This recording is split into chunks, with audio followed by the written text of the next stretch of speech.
Hola queridos alumnos, quiero darles la bienvenida a nuestra segunda clase de The Teacher Human Rights. Es el espacio para hablar de derechos humanos desde el punto jurídico académico. Y bueno, en esta oportunidad voy a hablar un poco sobre los roles de quienes tienen competencias en materia de protección y promoción de los derechos humanos. Ese es nuestro segundo tema. El primer tema fue para hablar y conceptualizar desde el punto de vista teórico doctrinal qué son los derechos humanos, su historia, su alcance, principios fundamentales como la inherencia, la progresividad, es decir, lo que necesitamos saber para comprender la temática de los derechos humanos. Ahora en esta oportunidad vamos a ver cómo aterrizamos todo este sistema de lo idealista a lo material, a lo objetivo. Entonces, eso se hace evidentemente a través de un ordenamiento jurídico que genera competencias en determinadas instituciones, no en personas, sino en instituciones. A ver, dentro de la doctrina de los derechos humanos es importante que comprendamos lo siguiente, antes de hablar un poco sobre las competencias en materia de protección, defensa y promoción de los derechos humanos. En primer lugar, solamente los estados, solamente la institución del estado puede vulnerar o violar los derechos humanos. Un ciudadano no viola derechos humanos. Entonces dicen muchas veces, pero a ver, si la vida es un derecho, entonces una persona mata, está violando el derecho humano a la vida.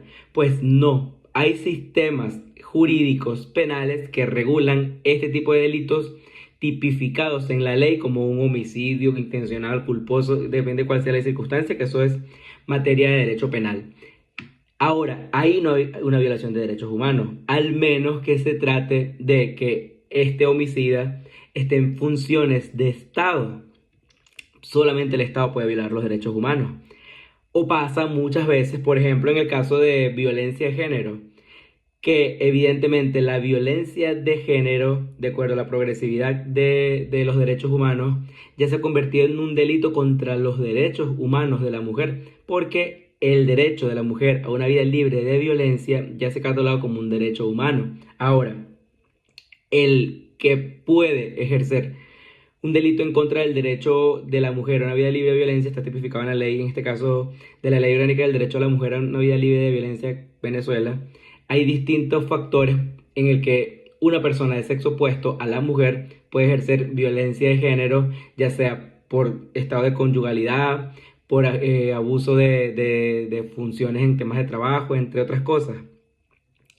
Es decir, no menciona por ningún lado al Estado. Entonces, ¿por qué se ha convertido en un problema de derechos humanos la violencia de género?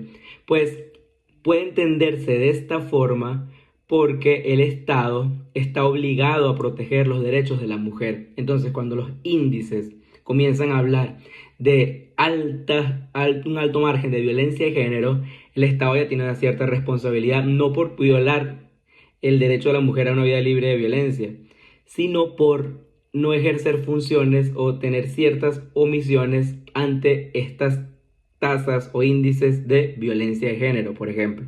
Solamente entonces el Estado es quien puede violar los derechos humanos, por acción o por omisión. Ya luego le explico mejor esto. Ahora hablando un poco de competencias, es decir, quién debe proteger y quién debe garantizar los derechos humanos a través de las instituciones. Pues el Estado, cuando leemos lo que dice nuestra Constitución en el artículo 19 de la Constitución venezolana, eh, expresa lo siguiente: el Estado garantizará a toda persona, conforme al principio de la progresividad y sin discriminación alguna, el goce y ejercicio irrenunciable, indivisible e interdependiente de los derechos humanos. Es decir, este artículo ya nos ha mencionado progresividad, no discriminación, irrenunciabilidad e indivisibilidad e interdependencia, 5 principios de los derechos humanos de los que hablamos en la clase anterior. Cuando el principio de la no discriminación, a pesar de que no es un principio doctrinal, pues se conjuga con el principio de la inherencia, todos somos iguales. Entonces, en primera instancia, el Estado tiene el deber de proteger, de garantizar y de promover el ejercicio de los derechos humanos. Eso es una función principalmente del Estado a través de sus instituciones, de todas. En el Estado venezolano, principalmente a través del Poder Moral Ciudadano, que en este caso lo integra la Defensoría del Pueblo, la Contraloría General de la República, entre otros, ¿no?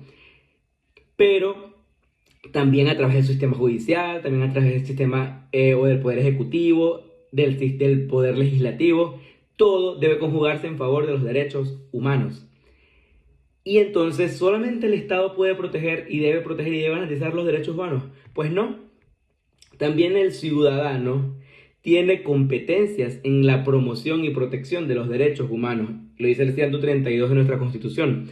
Toda persona tiene el deber de cumplir con sus responsabilidades sociales y participar solidariamente en la vida política, civil y comunitaria del país, promoviendo y defendiendo los derechos humanos como fundamento de la convivencia democrática y de la paz social.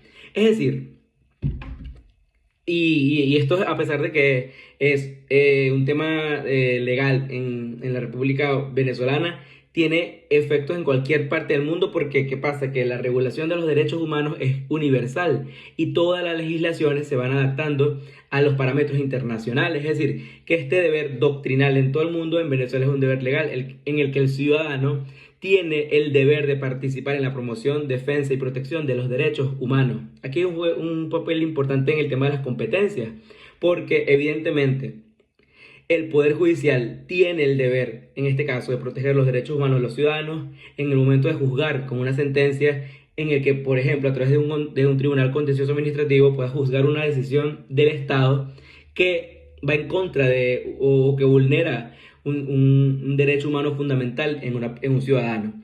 Ahora, si yo soy vecino de Pedro Pérez y a Pedro Pérez le vulneraron un derecho humano, yo no puedo crear una sentencia solamente por ser el vecino de Pedro Pérez y porque tengo la participación que dice el 132 de la Constitución. No tengo la competencia para eso.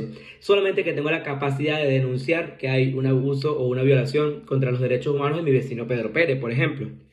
Entonces, en este sentido, es importante que entendamos quiénes tienen competencias o quiénes tienen, mejor dicho, el deber de proteger, promover y cuidar los derechos humanos del ciudadano. Pues en primera instancia el Estado y en segunda instancia el ciudadano como particular o como comunidad organizada, como país.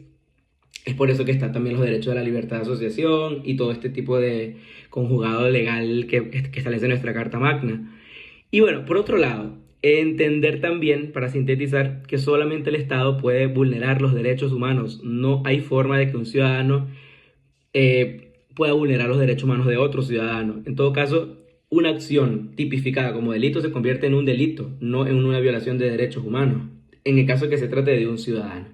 Y bueno, finalmente, para reflexionar un poco, es importante que entendamos que la Declaración Universal de Defensores de los Derechos Humanos en el artículo 1 y 2 habla de quiénes son defensores de los derechos humanos y establece que son defensores de derechos humanos toda persona que desde el punto de vista educativo, judicial, comunitario, social, promueve, defienda y difunda los derechos humanos.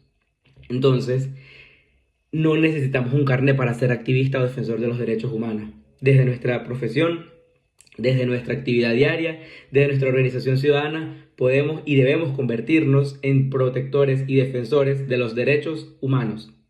Es muy difícil hacerlo solo. Cuando nos organizamos como equipo, como comunidades organizadas, como grupos de estudiantes, pues son muchas cosas las que podemos alcanzar desde el ejercicio de nuestro derecho, porque lo crea la Constitución como un deber, pero es también un derecho, el de proteger los derechos fundamentales de todo ciudadano.